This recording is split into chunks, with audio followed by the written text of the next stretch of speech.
ኦሪት ዘፍጥረት ምዕራፍ 3 የሰው ውድቀት። እባብ እግዚአብሔር አምላክ ከፈጠራቸው የዱር አራዊት ሁሉ ተንኮለኛ ነበረ። ሴቲቱንም በእርግጥ እግዚአብሔር በአትክልቱ ስፍራ ካለ ዛፎች ከማናቸውም እንዳትበሉ ብሏልን? አላት። ሴቲቱም እባብን እንዲህ አለችው፣ በአትክልቱ ስፍራ ካሉት ዛፎች ፍሬ መብላት እንችላለን። ነገር ግን እግዚአብሔር በአትክልቱ ስፍራ መካከል ከሚገኘው ዛፍ ፍሬ እንዳትበሉ እንዳትነኩትም፣ አለበለዚያ ትሞታላችሁ ብሏል። እባብም ሴቲቱን እንደዚህ አላት፣ መሞት እንኳን አትሞቱም። ከፍሬው በበላችሁ ጊዜ ዓይናችሁ እንደሚከፈትና መልካምና ክፉን በማወቅ እንደ እግዚአብሔር እንደምትሆኑ እግዚአብሔር ስለሚያውቅ ነው። ሴቲቱም የዛፉ ፍሬ ለመብል መልካም፣ ለዓይን የሚያስደስትና ጥበብን ለማግኘት የሚያጓጓ እንደሆነ ባየች ጊዜ ከፍሬው ወስዳ በላች። ከእርሷም ጋር ለነበረው ለባሏ ሰጠችው፣ እርሱም በላ። ሁለቱም ዓይኖቻቸው ተከፈቱ፣ ራቁታቸውንም መሆናቸውን ተገነዘቡ። ስለዚህ የበለስ ቅጠል ሰፍተው አገለደሙ።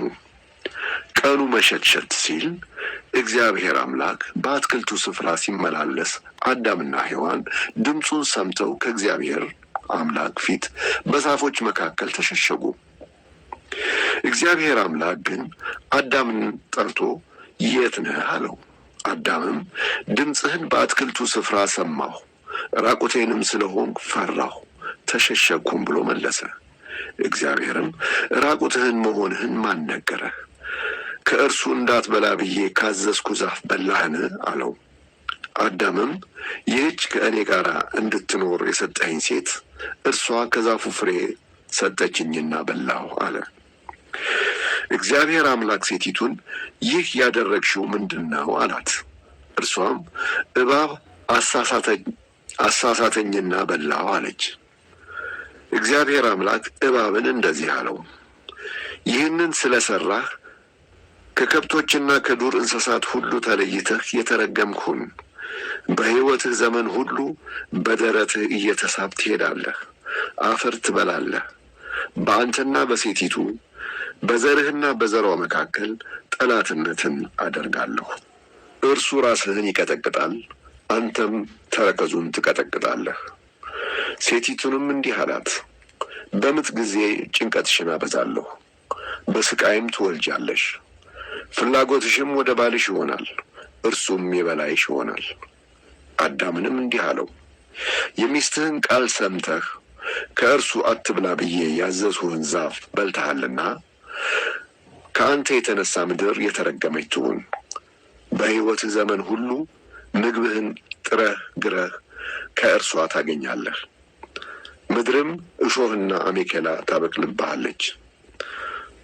ከምድር ስለተገኘህ ወደ መጣህበት መሬት እስክትመለስ ድረስ እንጀራህን በፊትህ ላብ ትበላለህ፣ አፈር ነህና ወደ አፈር ትመለሳለህ። አዳምም የሔዋን ሁሉ እናት ናትና ሚስቱን ሔዋን ብሎ ጠራት። እግዚአብሔር አምላክ በቆዳ ልብስ አዘጋጅቶ አዳምና ሚስቱን አለበሳቸው። ከዚያም እግዚአብሔር አምላክ ሰው መልካምና ክፉን ለይቶ በማወቅ ረገድ አሁን ከእኛ እንደ አንዱ ሆኗል። አሁን ደግሞ እጁን ዘርግቶ ከሕይወት ዛፍ ቀጥፎ እንዳይበላ ለዘላለምም እንዳይኖር ይከልከል አለ። ስለዚህ የተገኘበትን ምድር እንዲያርስ እግዚአብሔር አምላክ ሰውን ከኤደን ከአትክልት ስፍራ አስወጣው። ሰውንም ካስወጣው በኋላ ወደ ሕይወት ዛፍ የሚወስደውን መንገድ ለመጠበቅ ኪሩቤልንና በየአቅጣጫው የምትገለባበት ነበልባላዊ ሰይፍ ከኤደን በስተ ምስራቅ አኖረ። ኦሪት ዘፍጥረት ምዕራፍ 4 ቃየንና አቤል። አዳም ሚስቱን ሔዋንን ተገናኛት፣ እርሷም ጸንሳ ቃየንን ወለደች። በእግዚአብሔር እርዳታ ወንድ ልጅ አገኘሁ አለች። ደግሞም ወንድሙን አቤልን ወለደች። አቤል የበግ እረኛ፣ ቃየንም አራሽ ነበረ። በአንድ ወቅት ቃየን ከምድር ፍሬ ለእግዚአብሔር መስዋዕት አቀረበ። አቤልም መጀመሪያ ከተወለዱ በጎች መካከል ስባቸውን መስዋዕት አድርጎ አቀረበ። እግዚአብሔር ወደ አቤልና ወደ መስዋዕቱ ተመለከተ፣ በቃየንና መስዋዕቱ ግን አልተመለከተም። ስለዚህ ቃየን ክፉኛ ተናደደ፣ ፊቱም ጠቆረ። እግዚአብሔር አምላክ ቃየንን እንዲህ አለው፣ ለምን ተናደድህ? ለምንስ ፊትህ ጠቆረ? መልካም ብታደርግ ተቀባይነትን አታገኝምን? መልካም ባታደርግ ግን ኃጢአት በደጅህ እያደባች ናት። ልታሸንፍህ ትፈልጋለች፣ አንተ ግን ተቆጣጠራት። ቃየን ወንድሙንም አቤልን እስቲና ወደ መስክ እንውጣ አለው። በመስክም ሳሉ ቃየን ወንድሙን አቤልን አጠቃው፣ ገደለውም። ከዚያም እግዚአብሔር ቃየንን ወንድምህ አቤል የት ነው አለው። ቃየንም አላውቅም፣ እኔ የወንድሜ ጠባቂ ነኝን ሲል መለሰ። እግዚአብሔርም እንዲህ አለ፣ ምንድን ነው ያደረግከው? ስማ፣ የወንድምህ ደም ከምድር ወደ እኔ ይጮኻል። እንግዲህ የተረገምህ ነህ።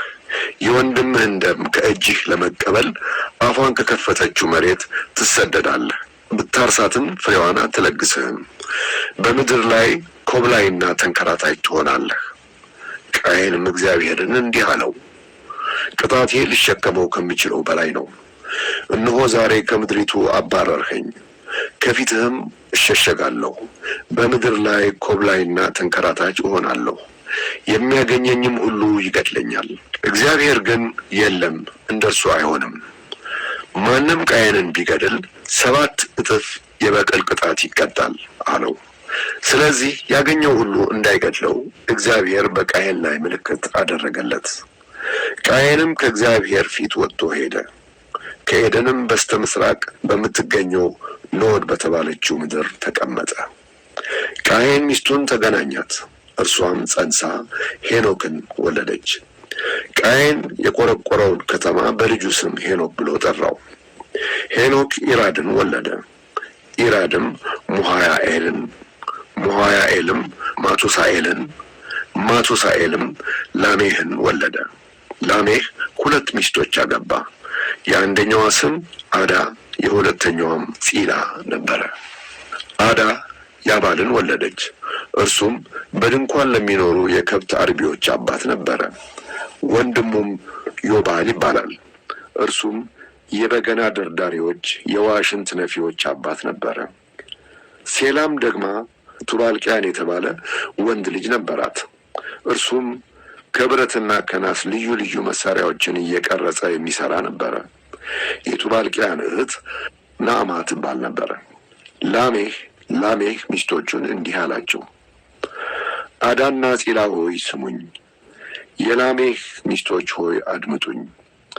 አንድ ሰው ቢያቆስለኝ፣ ጎልማሳው ቢጎዳኝ ገደልሁት።